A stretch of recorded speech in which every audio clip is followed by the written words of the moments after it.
What's up, everybody? Welcome back to another edition of Across the Pitch with myself, Dave Miller, and Mike Barrera, just across from me on your computer screen. So, Mike, I'm back in the shaft after a couple of weeks off. How you doing? I'm doing well. I think the work week this week was brutal, but as you can see right here, guys, I have my newest Union uh, jersey, baseball jersey on, in honor of the baseball season. The Phillies coming back today, so I just got in the mail today. It's brand new from Fanatics. If you guys are looking for some new gear, check it out. It fits beautifully. Besides that, I'm okay. How are you doing, Dave? It's nice to have you back on the show. Well, I mean, obviously, yeah, same as you, really, a tiring work week. I know just had a long evening of travelling, but yeah, I mean, raring to go. Looking forward to the show. We've got plenty to talk about your first place for the Duffy Union in the entirety of the MLS in terms of support shield. So looking forward That's to right. things. Exactly. Right now, I would say this is our toughest home match to date. So I'm excited to see against Yeah, some tough competition. On top of that, we also have a friend of the pod on our show tonight, Eric. You see him comment on from Facebook a few times, so he's going to join us today. As you can see, his Twitter handle as well as scrolling to the bottom. If you want to yeah, follow him and us on Twitter. But without further ado, Dave, why don't we get to the sponsors first, and I'll kick it back to you for the yeah. hosting. So let me just pull up the sponsor real quick. We Of actually have a course. new host, Dave. You missed it. Since last week, we have a new host, or new host. I'm sorry, new sponsor. So I'll get to that in a second. First up, we have Triple Threat Bets. For you guys who follow me on Twitter, know that I am big into college basketball, and I work with Triple Threat Bets at TRPLE Threat Bets on Twitter. You can visit our site on triplethreatwagers.com where we discuss everything college basketball. We are discussing the transfer portal right now, which is pretty big. So check us out on Twitter for anything college basketball. Next up, of course, Manscaped. You get 20% off plus free shipping with code AATBurns at manscaped.com. Next up, another old sponsor of ours, a good one, is OddsJam, the number one software platform for sportsbook bandits. They use an arbitrage calculator and more, so you never lose a bet again. Sign up today at oddsjam.com. Next up, we have Statement Games. StatementGames.com is a fun new way to fan sports and entertainment. You can win gift cards and prizes, and it's free to sign up at StatementGames.com. And then Dave, the newest sponsor, a yummy sponsor we have on deck. We have Vinny's Pizza and Restaurant in Allentown, Pennsylvania.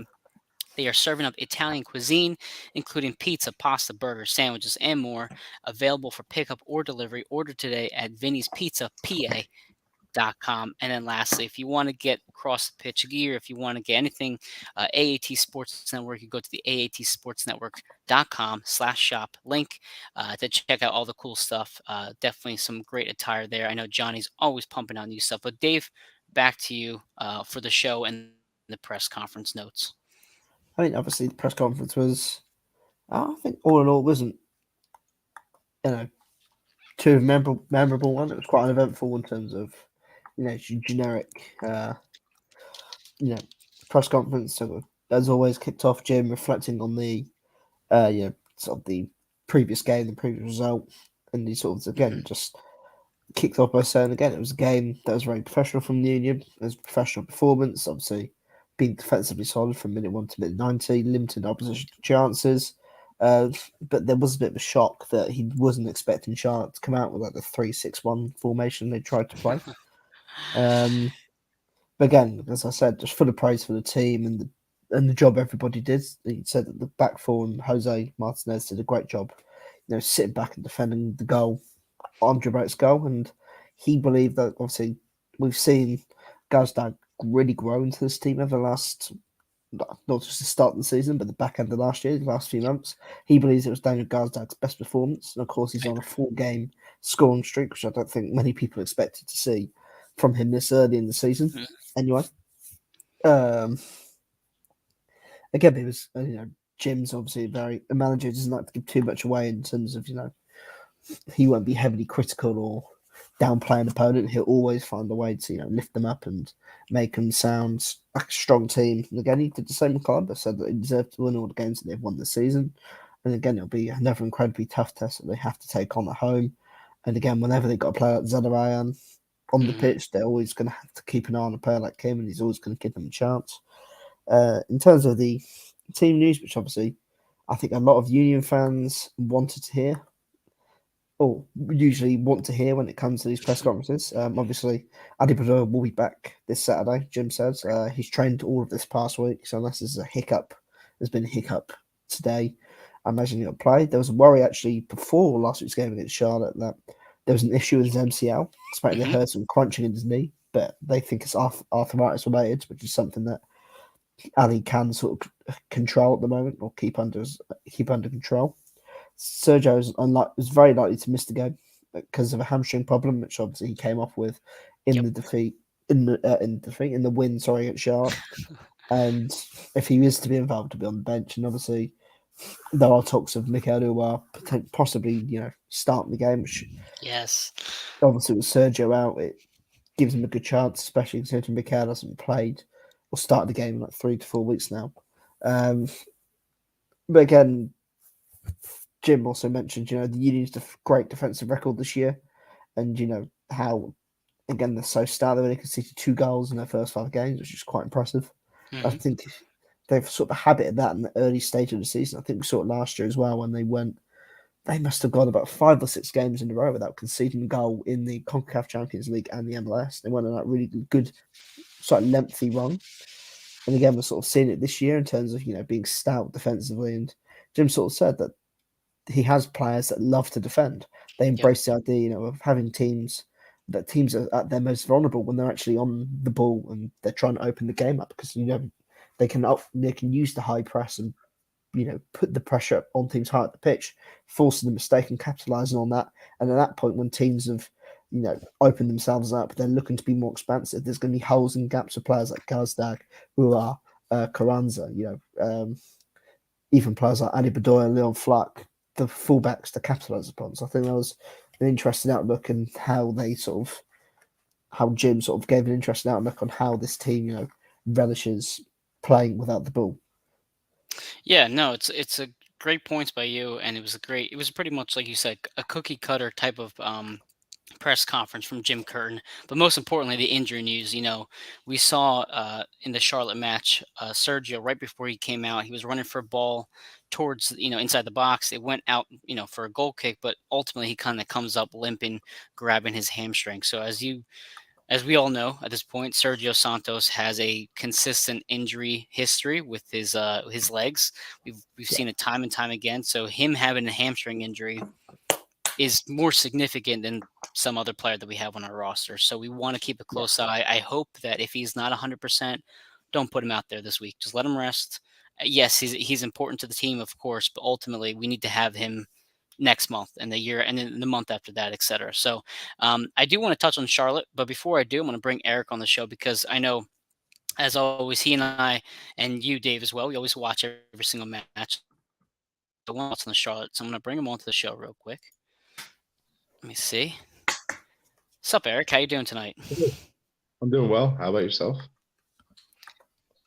Great. I know you always comment on our show, which we appreciate, of course. So now we want to bring you in because we want to hear your thoughts. And sometimes you'll put a comment up, and I know somebody else is talking. I'm like, God, I want to put Eric's comment up, but I got to wait a couple minutes. So now I can get you front and center onto the screen. But I was just about to discuss last week's episode was basically I brought on David Gussler from Mint City Collective to talk about Charlotte FC and their fans and their culture and what their team has to offer. And one of the things that he really highlighted the most was the fact that Swiderski was going to be someone to really be concerned about. Same thing with Rio, someone to be concerned about.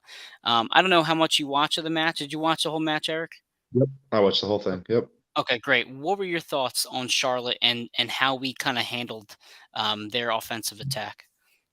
Well, I mean, kind of as I said in my comment last week when he mentioned those guys, I said that those guys haven't met our back line, and I mean, meeting our back line, they did not fare too well. It's pretty obvious how solid they are back there, and I mean, it's a joy to watch because I mean, I'm not worried like years past that we're going to give up a ton of goals like when we need it, when we don't want it to happen the most. And I mean, they just absolutely shut them down. And I mean, there was a couple times where, I mean, there was a little bit of a little bit of nerves there, but I mean, for the most part, I mean, they did very well. Yeah, there was a moment, I think it was like the 73rd minute. It was just something like an ordinary, push up the field from Charlotte. They worked it up the field. They had Swiderski with the ball around, the 18-yard mark around there. He turns around to get a shot off or to get the ball up, and Elliott or Glessens, one of the two, were just right there in front of them. And that just seemed like that's the case the entire night. Anytime he tried to get involved, they just shut him down. And they basically took him out of the game, which for somebody who had scored 4 goals in 2 games, 2 goals and 2 goals in consecutive matches. I mean, to just completely eliminate him from the match was very impressive. Dave, what did you think about our center backs and our back four? Because right now, Dave, our back four is really good. Yeah, I mean, obviously, I think I spoke to you before the game. I didn't actually watch last Saturday's game, obviously, because I'd just come back from Sunday. I really wasn't in the mood to watch any football last Saturday after the game, so I sort of got back and just went straight to bed. Obviously, that's why I wasn't on the show last week. I'd gone up to Sunderland to do the media work I do for the football club I support, and we conceded in the 96th minute and to lose 1-0. And yes, I didn't really feel like watching any football, but I mean, I saw obviously from sort of the way that Union fans and some of the journalists were speaking on Twitter, it sounded like there wasn't that much of a problem, and they weren't really that well tested. And again, if you're going to put one striker up against Glasnost and Elliott, they're going to have a difficult day because, listen, they do a good job defending against two strikers. When you've got 2-on-1, they're obviously going to do their job. So I mean, obviously, looking from a person who didn't watch the game, it seems as if it was quite comfortable from start to finish.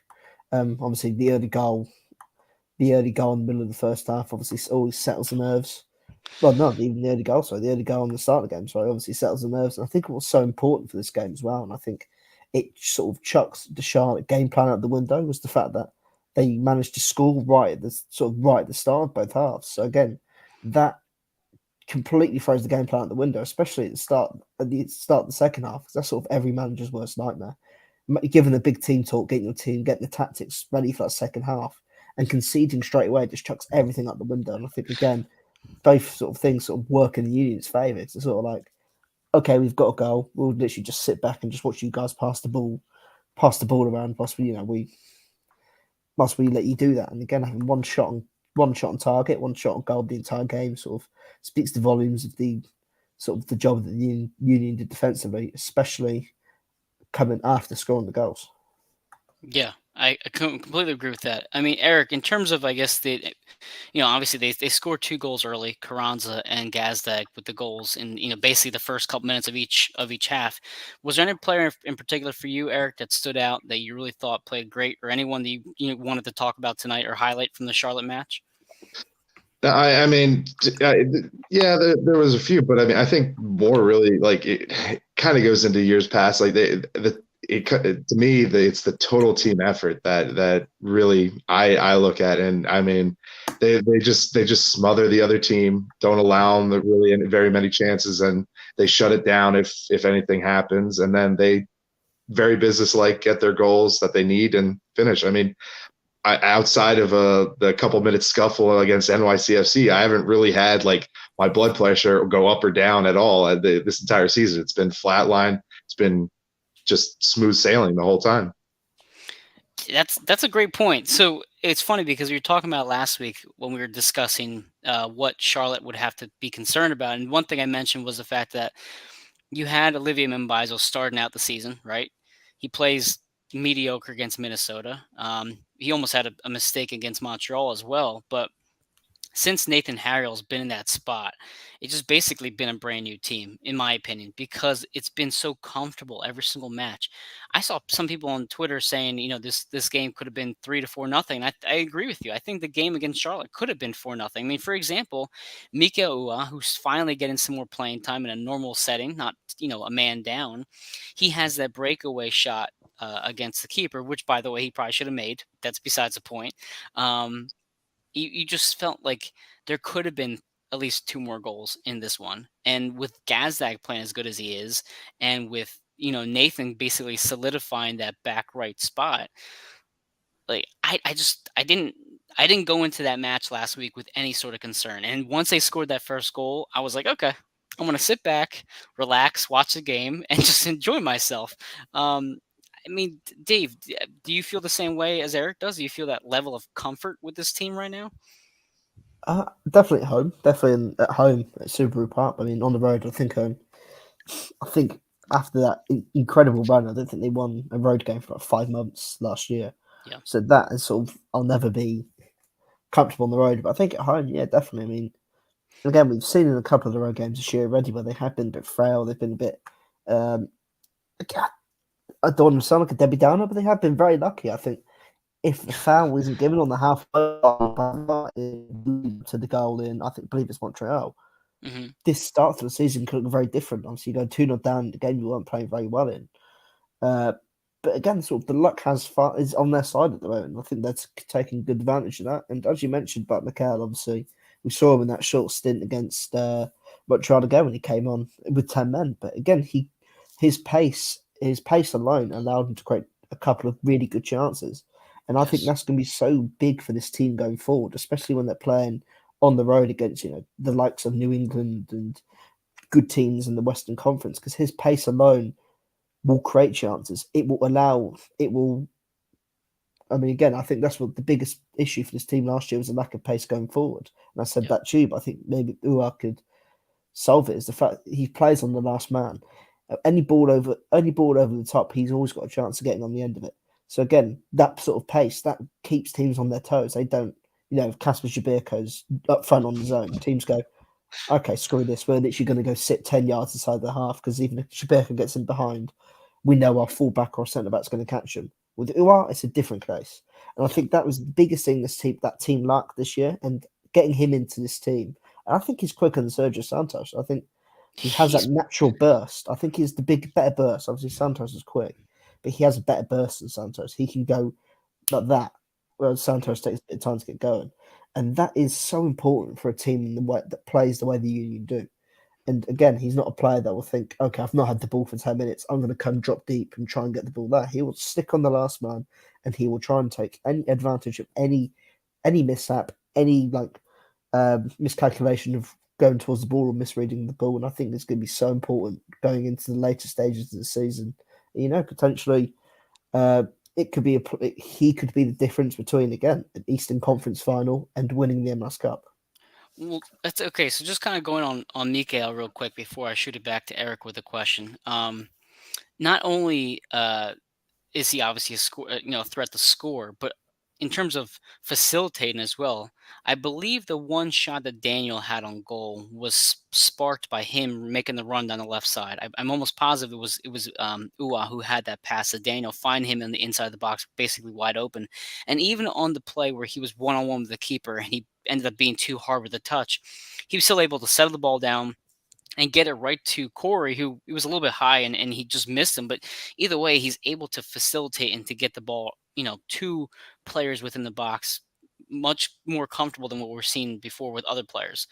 So I like that he's not only a threat to score, but he can also make things happen with the ball as well. But in terms of past Union history, and Eric, I'm going to shoot you with this because maybe your memory might be better than mine. I don't know, but I can't remember a group of forwards who I felt more comfortable with than these four guys right now. I mean, we have Santos, Burke, Mikael, and Julian, who all feel like they can score every single match. Do you ever remember a collection of forwards that we've ever had on this team that made you feel this comfortable that you're going to get at least 1 or 2 goals a game? It'd be hard to go through the entire Union history and put together that group. Now, yeah, there definitely hasn't been a group like this before. I mean, I can't think of it. I can think of seasons where you have like a guy go on a hot streak, and you can rely on that one guy, maybe two at times, but four, no, there's definitely no way. Yeah. And what we're going to see this weekend for what we should expect to see is to see Julian and Uhre together up top. So we saw last week, we saw Santos and him up top, and it worked out great. Obviously you had that amazing pass from Kai Wagner, who just gets it over, the entire defense of Charlotte, just puts it right into the foot of Santos, who's running down the field, and he finds Carranza at the front of the net wide open. Mikael offers that same boost of speed. As Dave says, he looks kind of stiff when he's walking, but once he takes off, I mean, that guy can fly down the field I would say almost as fast as Sergio, if not faster. So I'm excited to see him and Julian play. And then obviously Corey Burke has been in good form. He's been getting that net. He's been finding his shots. What are you looking for, Dave, in terms of the pairing between Julian and Mikael the most this coming week? I think obviously I just want to go back to obviously the talk of the 4 strikers. Yeah. Obviously, we didn't see it last year, but all 4 of the strikers can do something, have a trait or an attribute about them that is different. Obviously, Corey Burke's your big target man, your big bulky guy you're going to put up front to bully defenders. Kranz is your more silky sort of technical striker. Sergio is just your pure pace to stretch defenders and try and cause some havoc. And Uhre's sort of a nice collection of all 4 really, and again sort of a finisher. So I think obviously I haven't seen the goals yet. But I think that's so important to have if you've got 4 different sort of strikers as opposed to last year. And as soon as you saw, like, obviously, Eric, I'm sure you were the same. Whenever you saw the lineup and it was like the diamond and you had Burke and Shabirk up front, you just knew, especially on the road, they weren't leaving their half for most of the game. You just knew they weren't leaving their half for like most of the game. And it was so painful to see at times. And again, that's nothing against Corey Burke and Kashmir, but when you're such a defensive team and you've got 2 big target men up front, you're just not going to get anywhere. Mm-hmm. But again, looking forward to tomorrow night, obviously with them 2. I'm hoping to see some. It won't be there straight away. I imagine it'll take a few games, but I'm hoping to sort of see the growth of a connection between the 2. Maybe sort of good link-up play as well, integrating with Daniel Gazdag and the fullbacks, and hopefully just to cut a goal from both of them. Really, I'm hoping that we continue to see Uhre cause the opposition issues, with getting in behind and using those sort of directed runs to get across defenders and cause them to panic. And Carranza, just to keep doing what he's doing on the ball, getting the ball down, getting off the key passes. I'm quite excited to see how their sort of different styles of play can be used to an advantage. Yeah, I agree. And in terms of just goal scoring and just offensive production, one of the recent feel good stories of this past couple of weeks has been the U.S. youth national team and how well Quinn Sullivan has been playing. So for those who missed last week's match, Ali Bedoya was a late scratch because of what they think is arthritis in his knee. Thankfully, it's not the MCL. So we had Quinn Sullivan making the start last week. I didn't think he was overly amazing. I thought he was a solid performance. Eric, I mean, any thoughts from Quinn Sullivan or anything that may have stood out to you last week? No, I can't. I mean, I thought it was. Yeah, I thought it was pretty solid. I like nothing in particular like that. I was like, oh my gosh, but like, I mean, it's kind of like this team to me, steady the whole way through. I really wasn't too high, too low, or anything at any point. It was just, it was good work. Yeah, which is kind of all you can ask for. You have a teenager coming in off the bench as a starter. You don't want him to make any mistakes. You just come in, do your job. And I thought he did a solid performance, a professional performance. He just, went in, ran what he had to do, and came back out. And I thought it was fine. I would like to see him score, especially because I put a bet on him to score, which didn't hit. But ultimately, we got the win, which is the most important thing. But yeah, I'm excited to see Quinn. So for those who might have missed the news, the U.S. youth national team was playing in Argentina, and between Aronson, McGlynn, Brendan Craig, and Quinn Sullivan, they had 6 of the 7 goals the team scored down there, with Quinn Sullivan scoring 3 of those goals. I think in one game, actually, he had 3 of those goals. So he was coming in to, back off the break red hot. And to have him start, and everybody was like, "Oh crap! Is Quinn Sullivan going to score today? Is this going to be like his kind of transition into the team? Maybe being a more consistent substitution off the bench." But Dave, in terms of I guess what we should see for this coming week, we know we have Ali Bedoya coming back as a starter. Any kind of thoughts on the starting lineup? I mean, or anything you kind of looking for in terms of off the bench for the match against Columbus?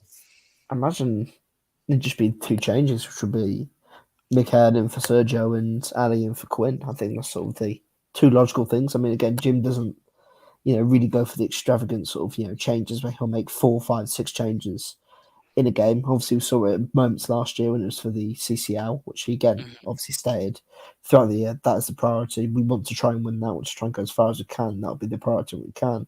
I think now that's off the table. Again, we didn't really see many changes last year. The back five always stayed the same for the most part. The midfield pretty much stayed the same with the rotating pieces of Gazdag, Montero, Leon. In case you get McGlynn or whatever. So yeah, I can't say anything. And again, I can, unless there's key injuries to key areas, I can't really see this team changing too much this year in terms of, going from game to game, making 3, 4, 5 changes each week, if you know what I mean. Yeah, I completely agree with you. Maybe Bedoya gets a little bit less time on the field, depends on how his knee's holding up. I would like him to maybe only play 65 minutes and give Quinn Sullivan maybe some more time, 25 minutes at the most or 30 minutes at the most. Because, again, as we talked about last year, even though Bedoya currently is playing better and he seems like he's found the fountain of youth a bit, he's also one of the older players on the team, and he's also somebody we need down the road. So keeping him fresh, and maybe if he's not 100%, give Quinn Sullivan a chance again. And he obviously, as Eric said, you felt confident when he was out there. You felt comfortable when he was out there, and nothing bad was going to happen, as we've seen, in years past when other substitutions have come off the bench, and we haven't had that confidence. But in terms of confidence, Eric, and I'll shoot this back to you. Columbus comes in here. Anytime we play them, it seems like it's some sort of dogfight. What is your biggest concern with the crew, or what are your expectations or feelings entering tomorrow night's match with Columbus? I mean, I guess I mean, it'd be pretty much to me more the same, kind of like that plug and play kind of thing. Kind of going along with what Dave said, but I mean, yeah, I know. In years past, like they've always given us fits. I mean, I can go back to like thinking about I remember one late season game in 2016. We scored 2 goals to go up 2-0, and literally 10 minutes later, it's 3-2 Columbus, and I mean, and all of a sudden we're out of the playoffs now. So I mean, they always do seem to be able to do stuff like that to us, but I mean, considering the way the team has been over the last couple of years, and especially this year with how solid they've been, I mean, there's no reason to suspect that it's going to be any different coming in this game. Yeah, if you look at the past 5 matches from these two clubs, it's overall been pretty tight. Last year we played them 3 times. We beat them 3-0. We beat them 1-0, and then we ended up drawing against Columbus on April 18th. So if you guys don't remember, the last match was at home. It was October 3rd, 2021. It was a 3-0 win over Columbus, which was pretty rare at the time. Like, holy crap, we beat them by 3 goals. I mean, to beat them 1-0, sure, that's expected, but to beat them pretty handedly. And if you guys don't remember, Jack Elliott had a goal in the 25th minute. Bedoya had a goal in the 46th. Leon Flack had a goal in the 89th, and there was a red card for Kai Wagner in the 64th. So a pretty weird group of scores that game overall. And then before that, we had the 1-0 victory in June against Columbus when Jamir Montero scored a fluky kind of goal, kind of ricocheted off a defender.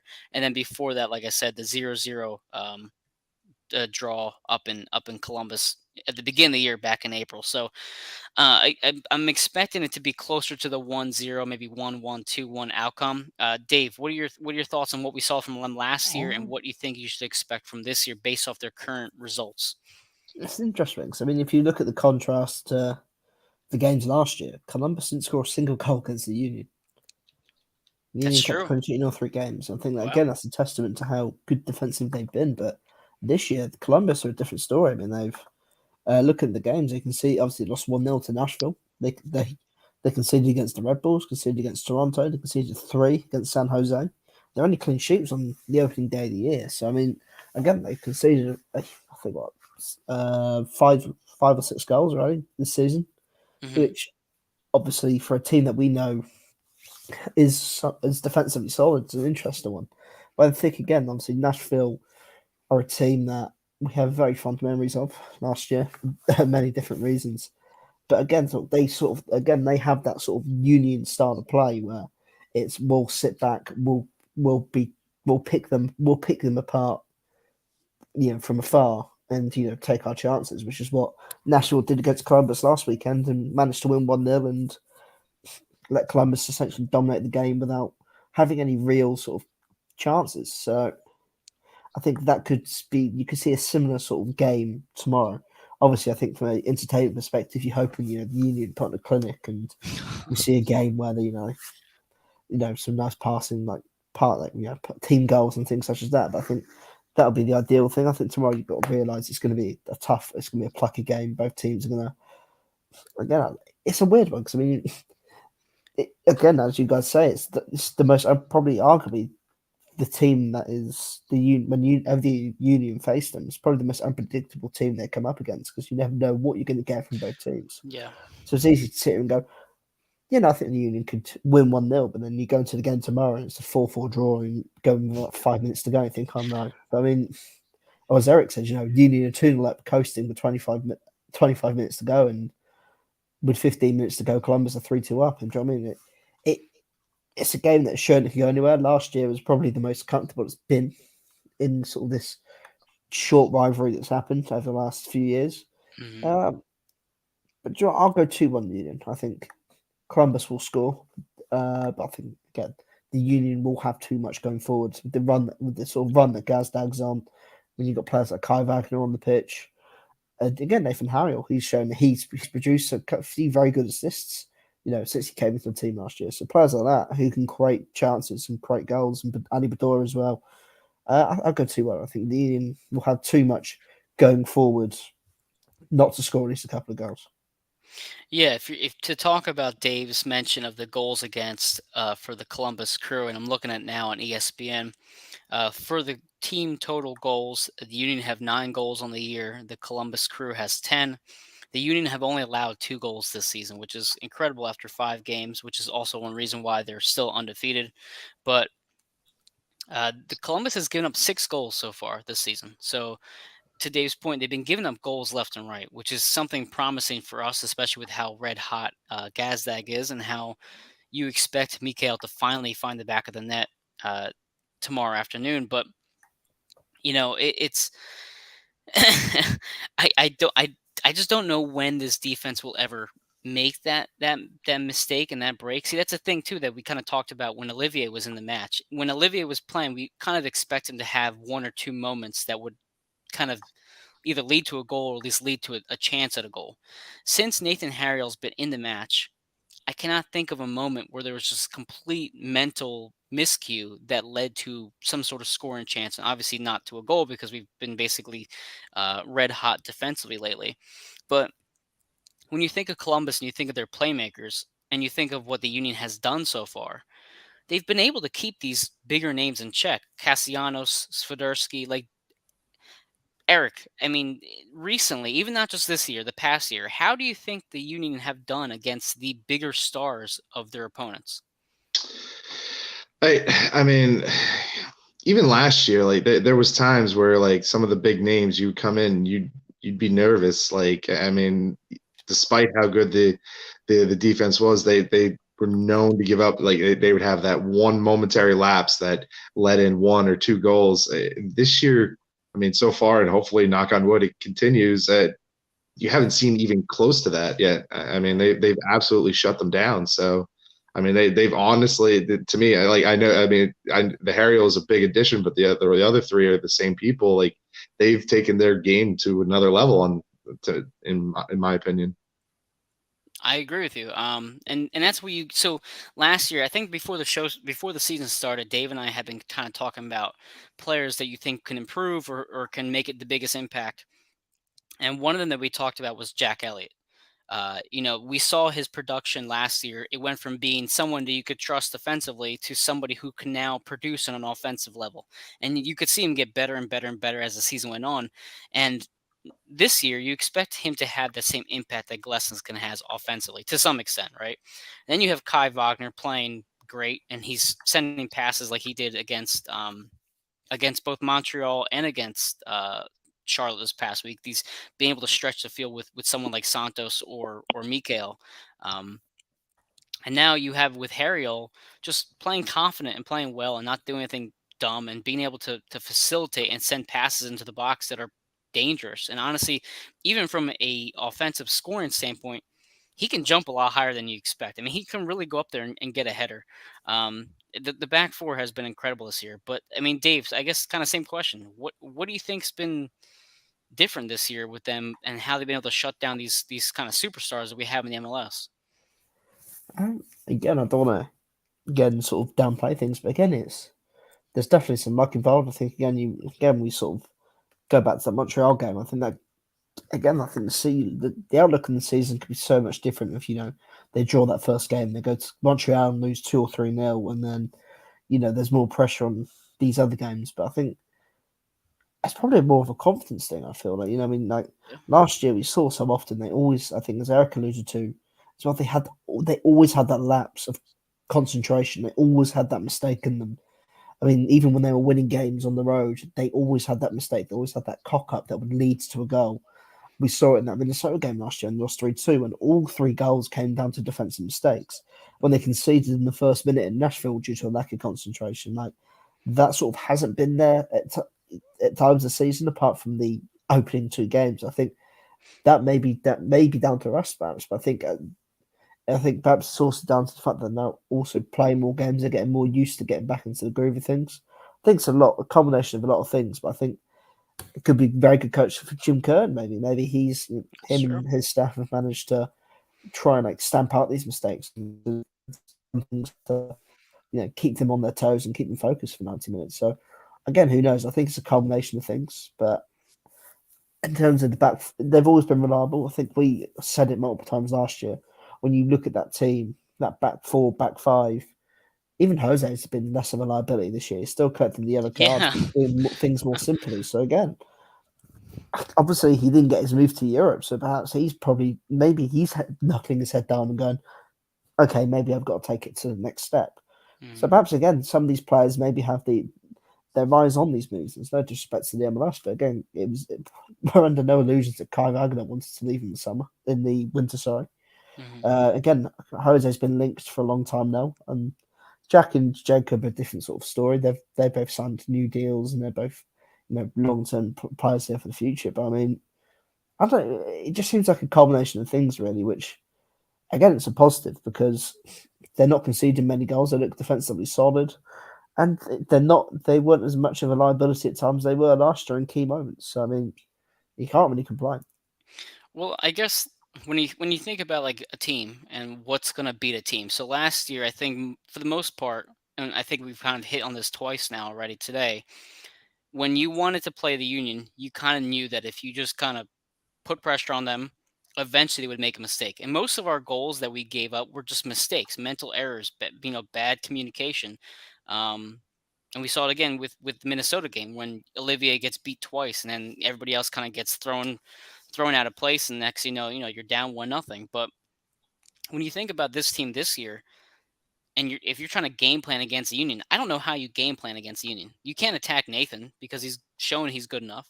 You can't go up the middle with Swiderski, go 1-on-1 with Elliott or Glessens because he's good enough. And Kai Wagner is obviously an all-star.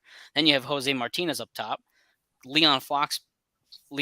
He's going to play great defensively at all times. So, Eric, I mean, this might be an impossible question to answer, but how do you possibly beat the Union right now the way they're playing compared to last year with those mental mistakes that you knew were going to happen?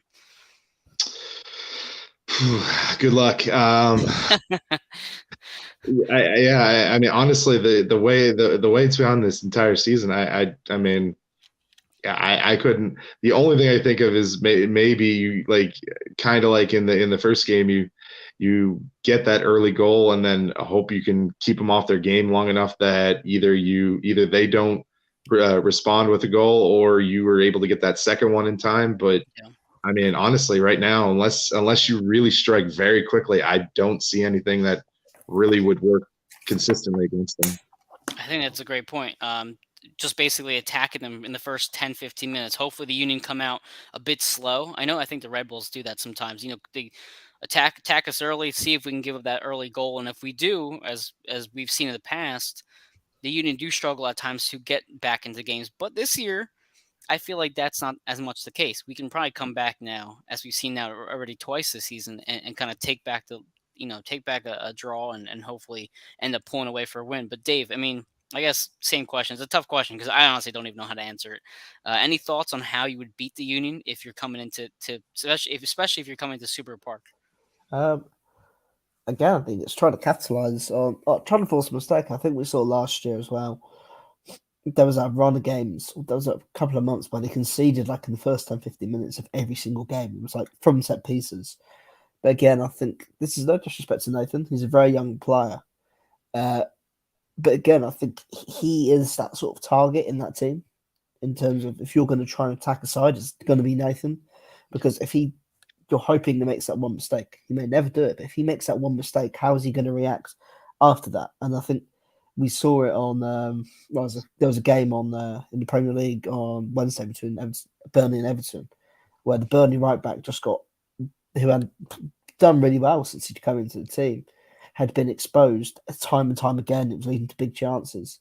And then in the end, they just sort of had to drag him off and bring on another player. Would that, if Nathan was exposed like that, how would he deal with, being targeted? How would he deal, with being pulled off and, being replaced? I think that's sort of the only sort of area of weaknesses at the moment is the inexperience of Nathan Harriel in terms of defensive sort of structure, if you know what I mean. I think that's the only sort of weakness they have is, again, if we can get this kid, if we can throw him off his game, then we see how he reacts. Because if he gets knocked off mentally, then how do we do it? Then we've got ourselves sort of a good game. Because again, we've seen Olivier struggle defensively as well in this last couple of games for the Union. So again, the alternative is they bring on Olivier Bizer. He has a mistake in him as well, or you stick Matt Real right back, and he hasn't played a competitive MLS game in God knows how long. I think he came on once this season so far in limited minutes. But And again, I think the yeah, biggest go ahead. memory, Matt Real last year was him coming on and getting sent off and then having it rescinded in the first 2 minutes of coming on. No, it's a tough question that I asked you guys, but I think I think you have to attack early, as Eric mentioned. You have to try to attack Nathan, as Dave mentioned, because otherwise you really are kind of in a rut with the other three defenders, and then Jose Martinez obviously in the middle as well. Especially with Leon Flock in front of Kai too, you have that dominance between on the front, in the center, and on the left. Well, at least on the right side with Nathan, you have the inexperience coupled with Ali Bedoya being slower to get back into help Nathan out. So that is the place you have to attack. But then, of course, the thing that bites you is the fact that the Union are a countering team. So if you do press up and if you do put more players forward, and if you do maybe go three forwards up top or whatever you want to do to make it more offensive minded, you leave yourself vulnerable to get beat on the other side. Now, last season, as we saw, we talked about already, we didn't have the offensive threat. So teams could probably risk pressing you up higher because they know that even if you do go back and try to score, you have Kasper Shabilko slugging around out there who isn't going to score or just even get to the ball in time. And Gazdag playing as good as he is right now eliminates that big flaw that we had, and the speed now that we have as well eliminates that flaw. So when you think of how you beat this team, if you don't get that early goal, like Eric mentioned, and if you don't trick or fool or whatever you want to call Nathan Harriel, then you're basically just praying that you can score off some sort of fluke thing. And if you guys saw the stat from earlier this week, the Union have not conceded a goal from outside the box in like 4,000 minutes or something unbelievable like that. So now they're saying you can't even score from us from outside the box. Oh, by the way, we also have Andre Blake in net. So so where can you beat the Union? I mean, that's really the question that I'm trying to figure out. I'm trying to watch these games, and like Eric said, they're so comfortable to watch right now. A set piece, maybe, sure, maybe they get lucky on a set piece. Maybe somebody trips and falls, or something fluky like Nathan Harriel's goal in Montreal, where it kind of ricochets up into the net. I guess to beat a dead horse over and over. They're just so damn good right now, and they're so much fun to watch, and that's why I think this season in particular has been enjoyable. And now on top of that, the Union too, the second team has also been playing well. They're also in first place too. So it's just amazing to watch this franchise right now, to see these young players come in and to see them playing at an elite level from top to bottom. But in terms of the match, in terms of what we should expect for this coming Saturday. So Eric, you're going to be there, right, tomorrow? Yep. Awesome. Yep. Do you know what time you're going to be there approximately? I'm hoping to go to the Sons of Ben tailgate, so I'm gonna save up my appetite. Probably get there early, around 2:30ish. So. Okay. Awesome. So for those who don't know, I will be there tomorrow afternoon in the press box, but I will be also at the tailgate. So Eric, I will stop by and say hello to you. Finally, I met you before in person. You live near me too, which is funny. We live in Jersey, we're both in the same state, and yet we haven't crossed paths yet. So we'll finally make contact tomorrow. But I'll be there a little bit early, probably around 3:45, 4 o'clock. And then Dave, I know you're watching the match tomorrow as well. So Yeah. exciting stuff tomorrow, 6 p.m. Before we sign off, I know we're at the 45-minute mark now. Eric, put you on the spot first. Who is your goal scorers or goal scorers, multiple, and what is your prediction for the score? Score is easiest because it seems to be like almost a reoccurring theme at this point. I'm going with 2-0 Union.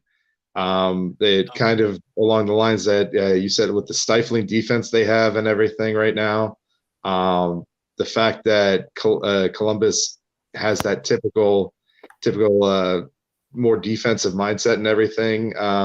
And considering the Union have been on a roll, I don't see why they would give up a goal at this point, unless, well, typical Columbus games from the past happen, but fingers crossed that doesn't happen. So as far as goal scorers, honestly, to me, it's take your pick because I could see any of them scoring at this point. I mean, it feels like it's been almost by committee at this point. So I mean, it'll probably be two of them because it doesn't seem like anybody's just taken over a game by themselves yet. So, I mean, take your pick. Maybe one of the starters and one of them gets subbed on, and you'll get a goal from them as well. But yeah, I say 2-0. Awesome. I love it. Dave, how about you? What are your thoughts on tomorrow night's scores and goal scorers? I think, again, it'll be another great game. I think that's the one thing. Union games, as you said, comfortable, but they've been great. The NYCFC game where they essentially just had to absorb everything throughout the game. And again, I don't want to harp on it. I think, again, the Union, the luck's going in their favour at the moment. Again, another game where it looks very different if Jack Elliott is sent off and they get the penalty, which again was a massive turning point in the season so far. Mm-hmm. But I think, again, if they can grind out a result, I think, again, that's the early stages of the season that you want to see some form of improvement, but you just want to get results. The results are the things that's what sort of speaks to. So hopefully they can grind out, 2-1 win. I think they can get a good 2-1 win. I'll say, be positive. I'll say Uhre will get his first goal, and I'll say Gazdag will continue his goal scoring run. 2-1 Union. So if Gazdag scores, that'll be what, 5 consecutive games with a goal, right? All right, Eric, before I give my prediction and I kind of go off, you've mentioned how the forwards have never been this good. We've had like streaky forwards. Can you remember a recent run in that where one of our players was on this hot streak? I mean, maybe CJ Sapong would be one, or who are you thinking of? I was thinking either Sapong or like maybe like Letou, like when he had those hot scoring streaks. It's about the closest you would get because no one else would have a streak like this that I could think of off the top of my head. Yeah, and it's like he's just finding different ways to do it, whether it be the PK, whether it be something where he's basically just robbing the keeper of the ball in this past match against Charlotte. Sometimes when you are on a good roll and you're in good form, the ball finds you, and it doesn't really need to be. You don't need to go out and find it yourself. So it's almost fitting that Daniel scored such an easy goal this past week because he has been playing so well and he has been so dominant and he's been amazing on the touch, and he's even some of his passes have just been incredible. Like the almost goal from Mikael Uhre this past Saturday, Daniel just threads that ball perfectly to him. I mean, literally right at his feet, in stride, no issues at all. That's how he's been playing all season. So do I think Daniel's going to score 5 games in a row? Probably not, but why can't he score 5 games in a row? Because, I mean, honestly, he's just been unstoppable for us. So I agree with you, Eric. I think CJ might be the closest thing that I can think of in recent history where, like, wow, this guy's on fire. And even then, CJ, I didn't have as much confidence in him as I do Daniel right now. Yeah, I'm excited to see him. So I'm going to go with Eric here. I'm going to go 2-0 as well. I do think that the defense keeps it going. I think the fact that Columbus being very defensively right now, giving up 6 goals already, makes me feel like they can get 2 goals into the back of the net. Although I would not be surprised if it was 1-0 or 2-1. I think Uhre does score as well, but I think I'm going to go for my next goal scorer. God. I want to say Carranza again, but I don't know if he has it in him to score too. But you know what? I'm gonna go with Paxton, maybe off the bench. I think I'm gonna go with Eric a bit too. Again, someone off the bench. Maybe Paxton comes in for whoever and gets the second goal, maybe late, 85th minute, 90th minute, kind of seal the deal here. So I'm excited for tomorrow night. I think it should be going. Like I said, AAT Sports will be covering it. 6 p.m. is the match kickoff. We'll be covering the match the entire time, as well as a post-game press conference. Eric, any last thoughts for tomorrow's game or anything about the season that you want to talk about that we haven't discussed already? Well, I mean, one thing that I kind of thought of earlier when you mentioned Andre Blake. I mean, we've been talking about this defense the whole time, and the one guy that hasn't been mentioned is probably one of the greatest goalkeepers right now in the entire North America, let alone just the MLS. But yeah, I mean, he's basically been able to picnic back there while the defense in front of him does work. It's amazing. And if there is a breakdown, then you have him, but you haven't had to get to him yet, and that's been how good they have been so far. That's a fair point. We really haven't talked about Andre all season, and mainly it's because he's been sitting down in a chair back there reading a book or just, looking up the stars, just kind of hanging out. Before we end the show, Dave, that's a great point that Eric brings up. Andre Blake, I mean, what have you thought about him so far this year, even in limited neededness, I guess you could say? I mean, he's come in the game, especially the game in Montreal. He had to make a couple of big saves in that game, to not only keep the team in it, but preserve the lead. And I think, look at it. I mean, in terms of like allowed shots on goal, the Union have allowed 5 shots on goal. Obviously, for Blake to make a save in terms of shots on target, they've allowed 5 in the last 3 games, and they allowed 11 in their first 2. So, of course, obviously, again, of course, like it's again. So the Montreal game, they had 10 men. So again, you're going to have to absorb more pressure. I think Jim also alluded to how in that first game they were a little bit more rugged, they weren't all there in terms of being the defensively solid team they are. But I mean, again, it just shows how good he is. But they just go back to that back forward. It shows how comfortable they've been in terms of just not giving up many chances. Again, Andre hasn't, especially in the last 3 games. Andre could have set, again, as Eric said, could literally set himself up a picnic, made a few sandwiches, and he could have done all that because he hasn't. He has faced 5 shots. He's let 5 shots in 3 games. Is ridiculous. And then obviously again, you discount sort of the Montreal one, and again he made some big saves in that game as well, but including the goal, which again wasn't his fault. So I think he's continued to be a massive part of this team's success, and it's hard to see.